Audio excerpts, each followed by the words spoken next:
ठीक है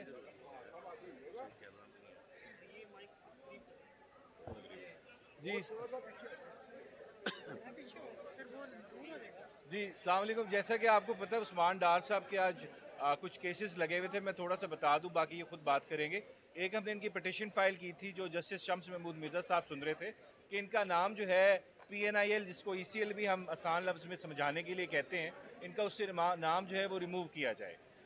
ये सुना गया, FIA के को जवाब सुना गया, उनके पास कोई चीज़ का उन्होंने कोई जवाब नहीं पेश किया कोर्ट में कि क्यों इनका नाम वो PNIL में डाला हुआ है और इनको उम्रे पे क्यों नहीं जाने दे रहे इनकी फैमिली के साथ।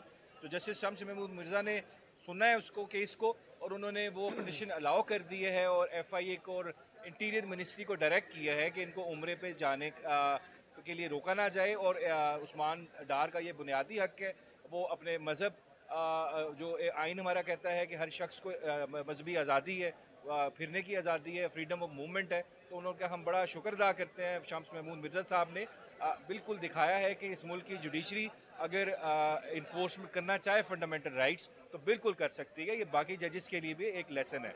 और दूसरी, हमने उस्मान साहब की एक पिटिशन फाइल की थी, जो आपने खबर देखी होगी पिछले दिनों एक चली के रावलपिंडी में वो 9 मई का केस है, आरे बाजार की FIR है, जिसमें इनके non bailable arrest warrants issue हुए हैं। FIR ये नॉमिनेटेड नहीं है, सप्लीमेंट्री स्टेटमेंट में बिल्कुल बदनीति के साथ इनका नाम डाल दिया गया था उस पर, क्योंकि ये तो उस वक्त वहाँ पे मौजूद भी नहीं थे। उसमें हमें जैसे पता लगा, हमने पिटिशन फाइल की।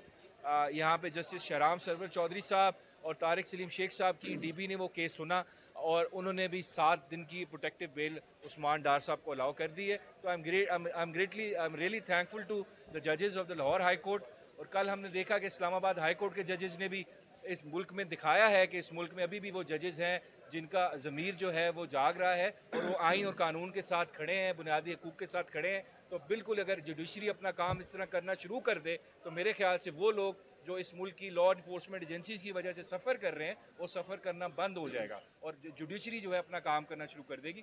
बाकी उस्मान डार साहब से आपको बाकी बात करेंगे। हाँ, बिस्मिल्लाहिर्रहमानिर्रहीम। में सबसे पहले जी काबिल एहतराम जस्टिस शम्स महमूद मिर्ज़ा साहब का और जस्टिस शहराम सरवर चौधरी साहब का दिल से शुक्रिया अदा करता हूँ। और मुझे दिली खुशी है कि आखिरकार हमें अदालतों से इंसाफ मिलना शुरू हो गया है और जो बुनियादी हकूक़ हमारे सलब कर दिए गए थे, कुछ अरसे से आप देख रहे थे अदालतों से बेलें भी नहीं हो रही थी और जिस मुश्किलात का हमें सामना था, और बिलाखिर अल्लाह ताला का मैं लाख लाख शुक्र अदा करता हूँ कि मैंने एक नीयत की थी कि मैं अल्लाह ताला के हजूर जाकर शुक्राने के नफल भी अदा करूँगा, उम्रे की भी अदायगी करूँगा।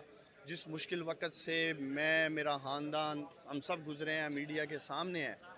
और उसके साथ साथ देखें, अब कल भी कुछ जज साहिबान ने फ़ैसले सुनाए हैं, बल्कि सुप्रीम जुडिशल को उन्होंने शायद लेटर लिखा है जी कि जुडिशरी के हवाले से। तो ये बड़ी एक खुशाइन बात है कि आला अदलिया से अब फ़ैसले आने शुरू हो गए हैं। जहाँ तक मेरी बात है कि मेरा नाम ECL में डाला गया, मैं जब का पॉलिटिक्स में हूँ मैंने हमेशा ये बात की है, उस्मान डार का जीना मरना पाकिस्तान में है, कभी भी मुल्क छोड़ के नहीं भागूंगा।